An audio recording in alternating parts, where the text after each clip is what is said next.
पूरा बिहार, पूरा देश देख रहा है। आप बताइए, जब फोन कॉल आया क्या कहा गया, क्यों पुलिस पदाधिकारी मिलना चाहते हैं? जाहिर सी बात है आपने ये सवाल पूछा होगा, क्या बताया गया और क्या हुआ उसके बाद? अब क्या उम्मीद है आपको?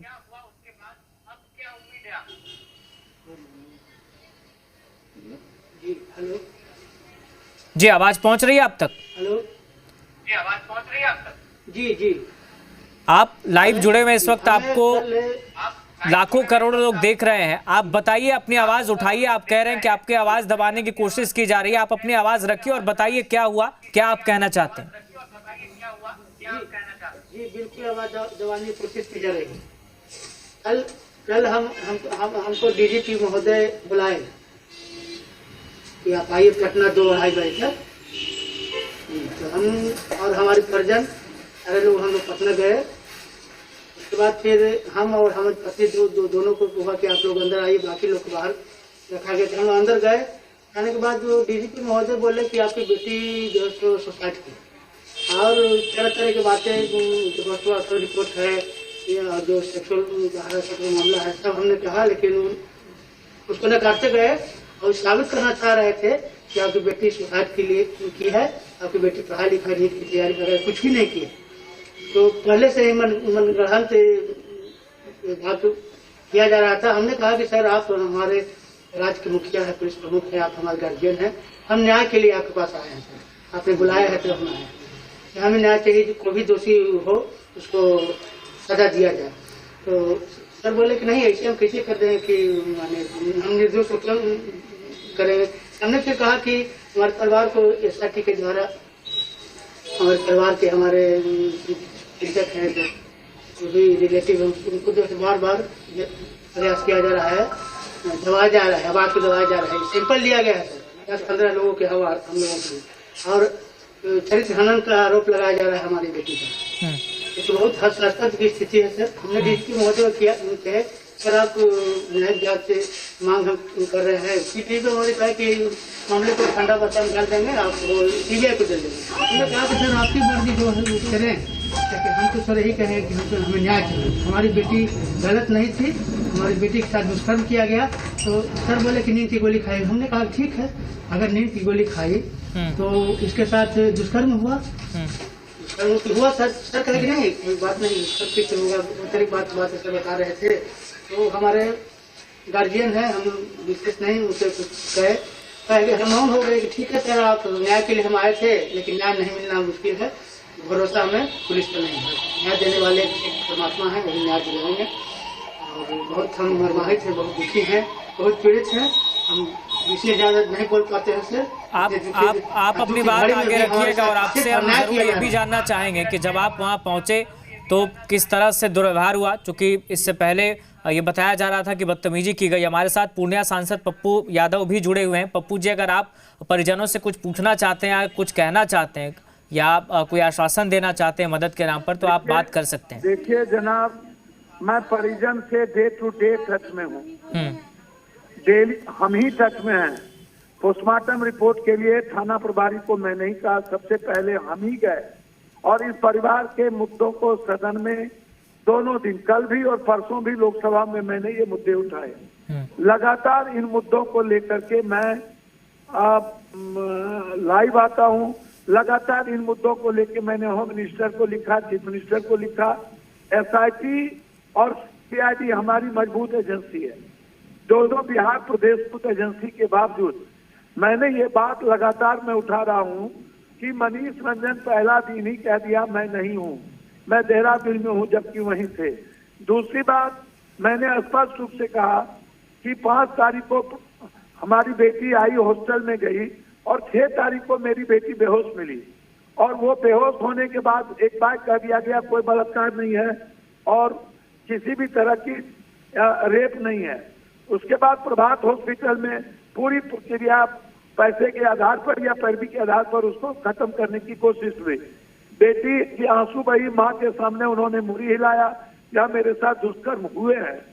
पिछले दरवाजे से इनको क्यों ले जाया गया, अगले दरवाजे से बच्ची को क्यों नहीं ले जाया गया, पिछले दरवाजे से हॉस्पिटल क्यों ले जाया गया, वार्डन की गिरफ्तारी क्यों नहीं हुई, वार्डन से पूछताछ क्यों नहीं हुआ। उसके बाद क्या बच्ची के साथ बाहर के जब बलात्कार का चीजें सामने आ गया तो क्या बच्ची के साथ बाहर बलात्कार हुआ? क्या अंडरगारमेंट बच्ची तब तक पहनी हुई थी?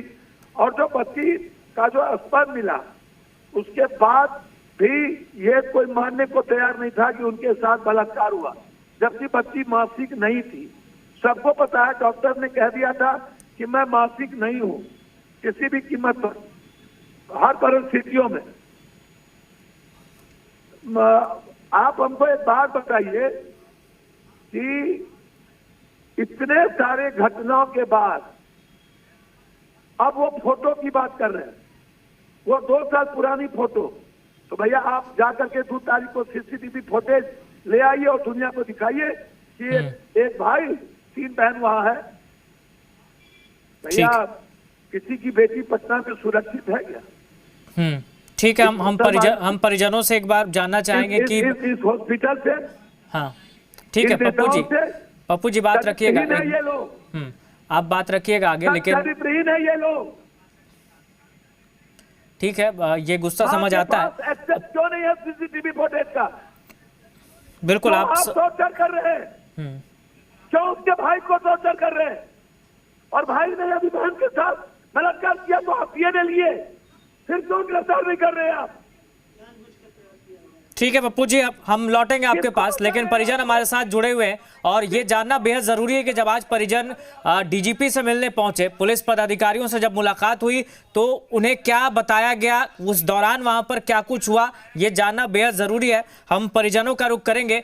बताइए, जब आपको फोन कॉल आया, बुलाया गया, जब आप वहां पहुंचे तो वहां पर हुआ क्या, किस तरह से चीजें वहां पर रखी गई, क्या कोई दबाव बनाया गया, बताइए। हाँ सर, बोला पापा जी से पूछताछ हुआ कि आपका बेटी डायरी में सारी कहानी लिखती थी, आप अपना डायरी देखिए। तो ये बोले कि नहीं मेरी बेटी नहीं है। हम माने कि हाँ मेरी बेटी लिखती थी। आप भी लिखते होंगे, पढ़ते होंगे तो आप भी लिखते होंगे घर के अथी स्थिति की, मेरी माँ के कितना करती है, कितना पापा करते हैं, कहाँ स्थिति बीतता है, कहाँ न बीतता है। हम नहीं पढ़ेंगे तो क्या होगा? ये कोई गलत है, इससे रेप होता है। यही हम हुआ अथी से पूछे, डीजीपी से पूछे कि सर हमको ये बताइए कि लिखने से रेप होता है? तो हमको पर गोसिया गए कि तुमको कौन बुलाया था, तुमको क्यों आई है? अरे हम माँ हैं, आपको भी अच्छी होगा तो आप भी माँ तुमको तो क्या डायरी में वो जिस डायरी का जिक्र कर रहे थे, क्या उस डायरी में कोई ऐसी बात लिखी हुई थी जिसका जिक्र उन्होंने वहां पर किया हो? नहीं सर, खाली लिखा हुआ था कि मेरी पापा इतना खर्चा हम पर करते हैं, मम्मी मेरी टेंशन में रहती है, इतना खर्चा करती है, हम नहीं पास करेंगे तो मेरी मम्मी के कैसा बीतेगा, पापा के कैसा, यही बोलते थे। वो लिखती थी। फिर क्या हुआ? हाँ क्या हुआ? फिर आगे बातचीत कैसे बढ़ी? सर इससे रेप हो जाता है। आगे फिर जब आपको बताया गया, डायरी की बात हुई और आपने सवाल उठाए, उसके बाद क्या कहा गया, उसके बाद कैसे चीजें आगे बढ़ी?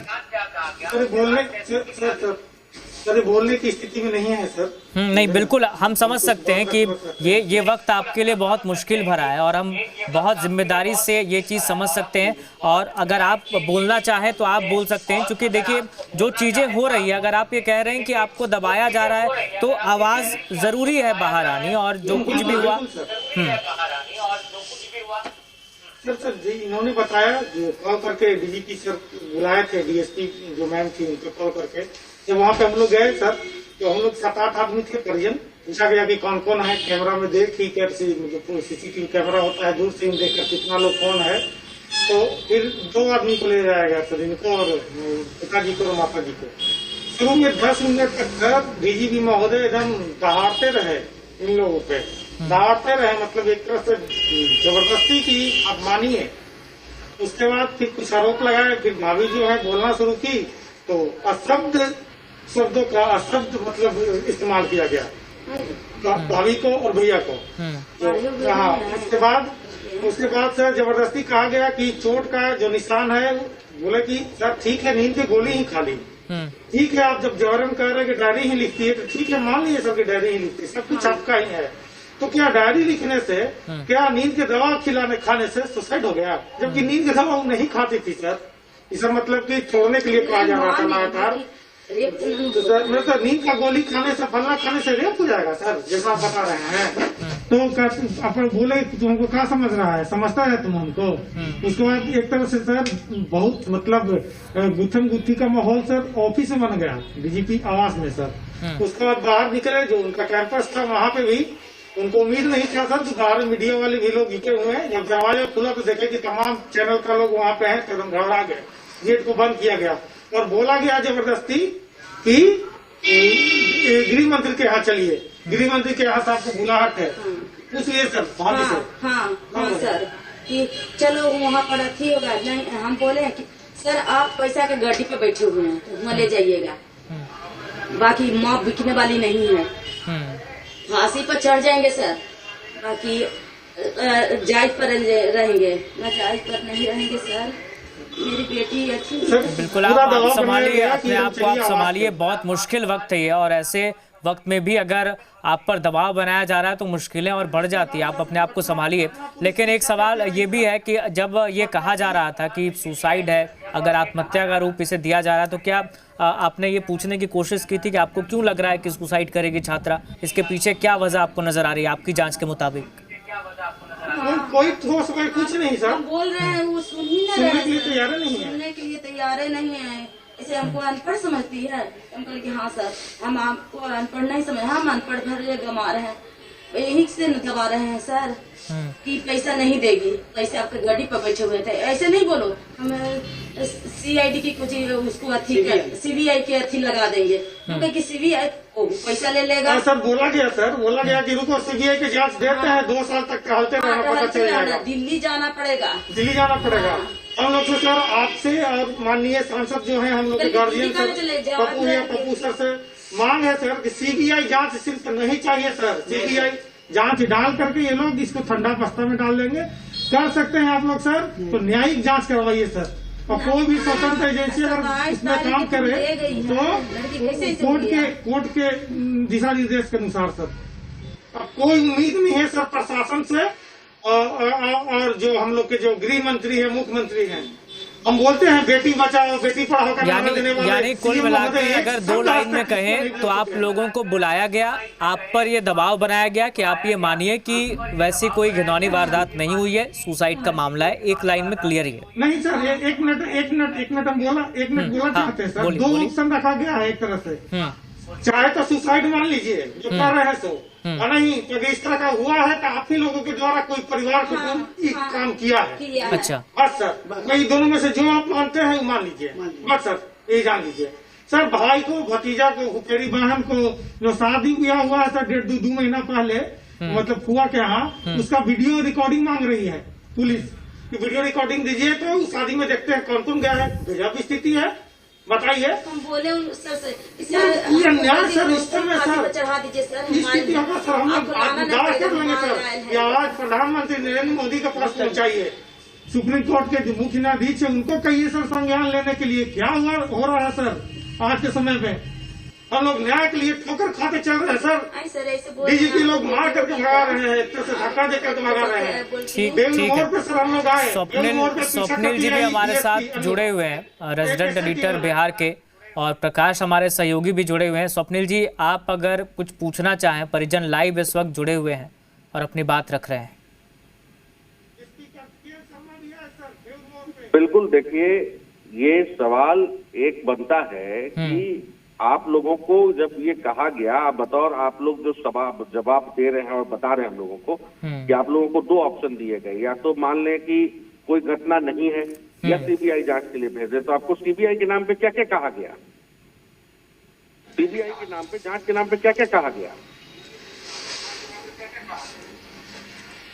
क्या सर? ये सवाल इनका है कि अगर 2 ऑप्शन दिया गया कि या तो आप मानिए आत्महत्या या तो ये CBI जांच में भेज देंगे, तो CBI जांच का जब जिक्र किया गया तो क्या कहा गया और उस जांच को लेकर? हाँ, CBI की जांच बोले कि 2 साल तक दौड़ते रह जाएगा, पता चल जाएगा। दिल्ली तक दौड़ना पड़ेगा।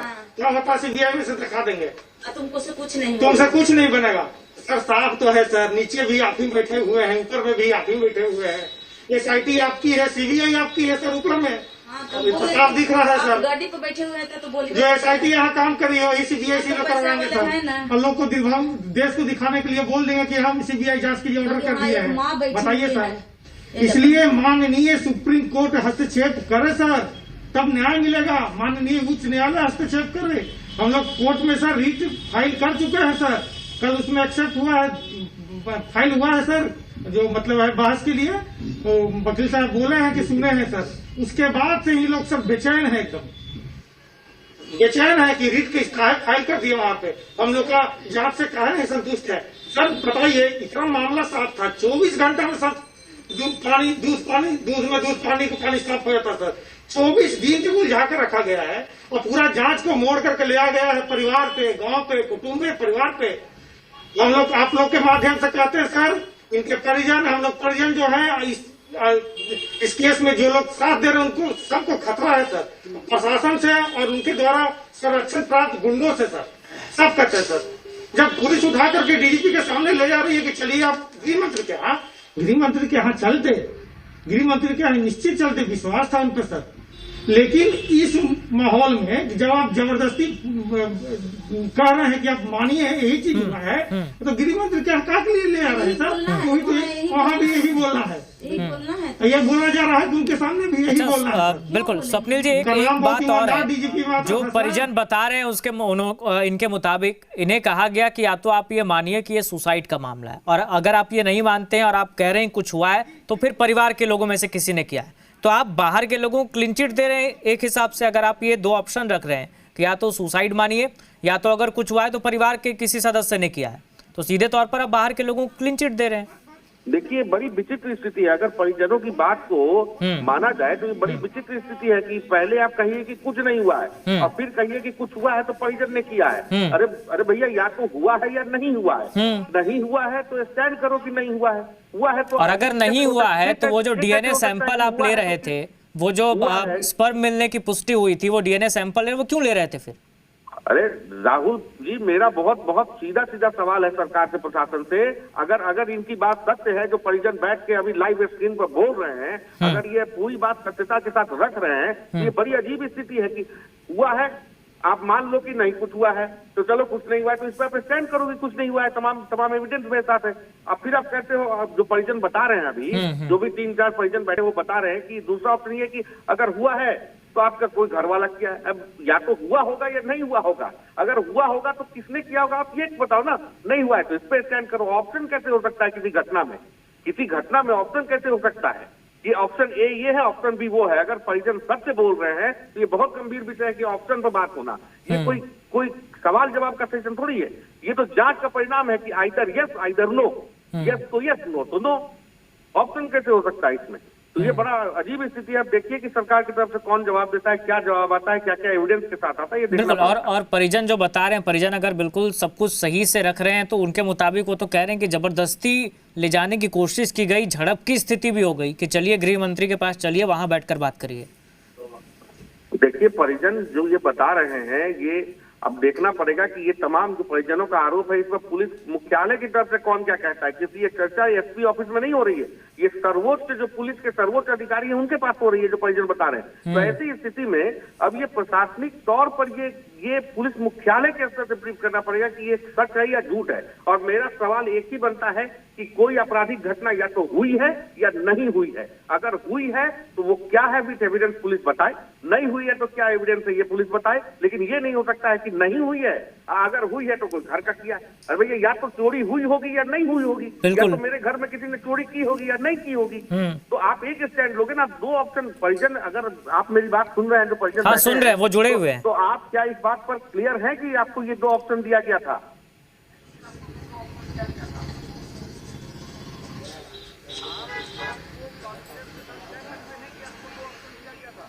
परिजन हमारे साथ जुड़े हुए हैं, उनसे ये सवाल है कि आप बिल्कुल ये श्योर हैं कि आपको दो ऑप्शन दिया गया था, या तो आप मानिए सुसाइड है, कुछ नहीं हुआ है वैसा, और अगर हुआ है कुछ वैसी घिनौनी वारदात हुई है तो परिजनों की तरफ से किसी ने किया, परिवार के किसी सदस्य ने, ऐसा स्पष्ट तौर पर कहा गया था आपसे? स्पष्ट तौर से सर, जांच को जब घुमा दिया गया परिवार की तरफ में टोटल, मेरा भाई न मेरा भाई तक का अच्छा फलना फलना का जांच हो रहा है सर। इससे साफ झलक रहा है सर कि आप मानिए कि ही हुआ है, आप ही के यहाँ हुआ है, जहानाबाद में हुआ है, गाँव में हुआ है। अरे भाई बच्ची वहाँ गई है, सीसीटीवी फुटेज है। यानी इनडायरेक्टली ये कहा जा रहा है, मतलब स्पष्ट तौर पर आपके सामने ये दो ऑप्शन नहीं रखा गया ना, इनडायरेक्टली ये आपको एहसास कराया जा रहा है, आप ये कह रहे हैं। तो कैसे रखते सर, आप लोग का भी तो डर उनको है। हम लोग तुरंत आप लोग को न बोल देंगे, लेकिन घुमा करके ही कहा जा रहा है, घुमा करके नहीं कहूँगे एकदम साफ। सर बोलते कि सबूत नहीं मिला। 5 तारीख को घटना हुआ, 20 तारीख तक आप हॉस्टल सील किए वो खाना पूर्ति के लिए, 14 दिन का पर्याप्त नहीं था पूरा एविडेंस मिटाने के लिए है? और नाम है सर, खाली अभी पता कीजिए हॉस्टल का बैकडोर खुला रहता है? नाम है, एविडेंस मिटा दिया गया, कमरा को साफ सुथरा कर दिया गया, बेडशीट भी धो दिया गया, और क्या एविडेंस चाहिए? वही लोग बोलते हैं कि निर्दोष है, फलाना निर्दोष है, डीजीपी बोलते हैं उसको हम जेल में बंद कर रहे हैं, निर्दोष है। हम लोग को बोला गया था पिछले बार भी सर, आज यही बोला गया है। नहीं तो फिर जेल में कहा फलाना के बंद कर दिए हैं, उसको निकाल लीजिए है। तो नहीं, उसका तो इलाज तो बनता था ना कि इलाज वो बेहतर हॉस्पिटल में कराए, इसलिए उसको बंद किए। हम लोग सोच रहे हैं कि रिमांड पे लेकर के उसको पूछताछ करेंगे, तो उसको आप निर्दोष समझ के बंद किए हैं, प्रोटेक्शन दिए हुए हैं। कहा बताएं सर। पुलिस की जांच, एसआईटी की जांच एक तरफ है, लेकिन आप लोगों को किस पर शक हो रहा है? आपकी तरफ से शक की सुई किसकी तरफ है? सब लिख करके दिया हुआ है सर। एसआईटी तो गली का बकरा बन गया है सर, आज समझ में आया। एसआईटी स्वतंत्र है, ये नहीं है, काम करना अगर चाह रही हो क्या काम करेगी सर? जो महकमा के जो आपा हुए, जो मुख्य हुए, मालिक हुए, जब उन्हीं के दिशा निर्देश में एसआईटी काम करेगी सर, या एसएसपी महोदय काम करेंगे सर? समझ लीजिए। और ये जान लीजिए कि जो डीजीपी महोदय है वो किनका दिशा निर्देश में काम कर रहे हैं, आप लोग समझ सकते हैं सर है? कि जाकर के दिल्ली घूम के आ जाते हैं सर। कहाँ से डील हो रहा है, क्या हो रहा है सर? देखिए, पूछिए सर, आप पूछिए, आवाज उठाइए, बताइए सर। हम एसआईटी पर आज हमको विश्वास हुआ कि एसआईटी गलत कुछ नहीं करता, समझे ना सर। लेकिन इतना बंधन में है अपने अफसरों का हूँ, तो क्या करेगा? चाह करके भी आज तो जो डीएसपी थी वो रो नहीं रही थी हम लोग के सामने ऑफ कैमरा हाथ जोड़ के, कि हम जाते हैं घर में तो बेटियां पूछती है कि मम्मी खा हुआ, हम मजबूर हैं, रो रहे हैं, बता रही थी कि हम क्या करें बताइए। हम तो लगे हुए हैं और कुछ पता नहीं चल रहा है। पता चल रहा है बेचारी, उनको जो सही जो है, जो दोषी है उसको पकड़ने का छूट दिया जाता, कानून पता करते, तो क्या करेंगे? अपने महकमा के जो मालिक है वही दवा बना रहे हैं कि आप उल्टा सीधा जो है बना करके दे दीजिए और मामला को रफा दफा कीजिए। और एक बात सर, आज प्रेम से बातचीत करके कल इनको इसीलिए वहां बुलाया गया था कि बढ़िया से बातचीत करके पीसी कर देंगे साथ में ले जा करके सबके सामने, कि हो गया मामला खत्म। अच्छा, लेकिन बहुत अच्छा रहा कि हम लोग प्रशासन द्वारा भेजा हुआ गाड़ी से नहीं गए सर। इन्होंने पटना से गाड़ी भेजा था कि वही गाड़ी से आइएगा, समझे ना। तो अपने गाड़ी से हम लोग गए थे, नहीं तो यही पूरा प्लानिंग था सर। जो विश्वास करके गए, यही होता कि बहला फुसला करके पीसी करके बगल में बिठा करके कर दिया जाता यही चीज। लेकिन हम लोग इसका पुरजोर विरोध किए सर, और न्याय की लड़ाई सर एकदम अंतिम पड़ाव तक लड़ेंगे सर, बिकने वाले नहीं है। बेटी के लाश पे बेटी के साथ जो इजाजती हुआ है उसके लिए लड़ रहे हैं सर, उसके लिए लड़ रहे हैं, न्याय मांग रहे हैं। बिल्कुल मजबूती से लड़िए, लेकिन बिल्कुल मजबूती से लड़िए, लेकिन नहीं कहते हैं सर। लेकिन ये जानने की कोशिश मैंने की कि आपकी तरफ से शक की सुई किसकी तरफ है? आखिर कौन है इसके पीछे? क्या लग रहा है जो इस तरीके से आप पर दबाव बनाया जा रहा है? आपके मुताबिक कौन हो सकता है इसके पीछे? आपके हिसाब से क्या लग रहा है? हॉस्टल संचालक को पकड़िए सर, वार्डन को पकड़िए, हॉस्पिटल साजिश के तहत उसको मार दिया गया था हॉस्पिटल में। एसएचओ जो थी इसको तो सर वही वहां खत्म कर दिए हैं। हॉस्पिटल में जब थी सर, उनको कॉल आता है, उसके बाद बड़े पदाधिकारी का या किसका, उसके बाद मामला उलट जाता है सर, सब कुछ। मतलब परिवार थोड़े जान रहा था सर, कितना छोटा छोटा चीज को गढ़ करके लोग सबूत मिटाने का प्रयास करेगा। लोग पहले तो ठंडा के नाम पे इलाज हुआ कि ठंडा लगा हुआ है, लेकिन वहाँ के लोग एक आध बताए कि आपकी बच्ची के साथ इस तरह का हुआ है। वहाँ डॉक्टर से पूछे कि शरीर पे जब ठंडा लगा हुआ है तो नाखून का निशान किसे है, डॉक्टर से, तो डॉक्टर पूछे कि सब मामूली चीज है, हो जाता है। तो क्या सर जी मामला हुआ तो डॉक्टर जो थे वो पुलिस को नहीं पता है, या पुलिस उनसे पूछना भी ना चाहिए कि क्या हुआ है? ठंड का इलाज कराने गए हैं, जब 0 FIR हो चुका था अगरकुआं थाना में, तो पुलिस को देखना चाहिए था ना कि कहाँ चोट है, कहाँ है, हॉस्पिटल को बताना चाहिए था। शुरू से ही लिखा पोती सर एकदम लेकर के अभी तक। जब जिंदा थी तब तो उसको मार दिया गया सर कि सबूत नहीं मिले, तो मरना पे लोग सबूत हो लाएगा सर, इसलिए ना मारा गया। जो होश में बच्ची आ चुकी थी, रो रही थी, माँ पूछी कि बेटा तुम्हारे साथ कुछ गलत हुआ है, तो सर हिला करके हाँ बोली। उसके बाद धक्का धुक्की करके लोग को निकाल दिया गया और उसके बाद फिर कभी होश में नहीं आई सर, बताइए। अच्छा, जब नहीं, जाहिर सी बात है, जब आप जब वहाँ पर थे, डीजीपी जो बात कह रहे थे या पुलिस पदाधिकारी कह रहे थे, तो आपने पोस्टमार्टम रिपोर्ट का जिक्र किया कि वो जो रिपोर्ट है वो क्या कह रही है और आप जो कह रहे हैं क्या उसमें समानता है? नहीं सर, वो तो बोलते हैं कि वो गलत है। तो उसमें मेडिकल जो जांच प्रक्रिया होता है, इलाज होता है ना, है उसमें वो सब खरोच आया है या प्राइवेट पार्ट के पास खून जमा है, जो कैथेटर लगता है वगैरह सब। बताइए तो सर, शरीर में नाखून का निशान है, फलाना जगह पे, कितना जगह पे है। मतलब जो उनका लॉजिक था सर, कहना तो नहीं चाहिए, बहुत बड़ी पदाधिकारी है, महकमा के मालिक है। हम लोग के यहाँ जो चौकीदार है सर, वो भी इस तरह से नहीं बात कर सकता है। प्रभात में सही है। हम बोल रहे हैं सर, दोबारा इस चीज का रिपीट किया, वो चौकीदार ही नहीं बतिया सकता है सर, जिससे वहाँ से बात किए और भाभी को और भाई जी को मतलब बदसलूकी करके निकाले ऑफिस से सर। ठीक, एक बर्दाश्त के काबिल नहीं है सर। बोले कि परिवार आप दावा करेगा, हम लोग कहेंगे केस को खत्म कर दीजिए, कह दीजिए कि केस खत्म हो गया, जो मान लेंगे, जाइए, इंसाफ भगवान देगा। और क्या करें सर? ठीक है, आप लोग अपने आप को संभालिए, माता जी को संभालिए और मजबूती से अपनी आवाज़ उठाइए। बहुत शुक्रिया, फिलहाल आप जुड़े और अपनी बात रखी, चूँकि बात रखनी भी ज़रूरी है। और जो बातें परिजनों ने कही है, जो आरोप उन्होंने लगाए हैं, अगर ये बात सच है तो गंभीर सवाल उठते हैं। हमारे साथ हमारे सहयोगी स्वप्निल जुड़े हुए थे, हमारे साथ प्रकाश जुड़े हुए थे, आप दोनों का भी शुक्रिया। पूर्णिया सांसद पप्पू यादव भी जुड़े थे, उनका भी शुक्रिया। तो कुल मिलाकर परिवार को बुलाया गया, परिवार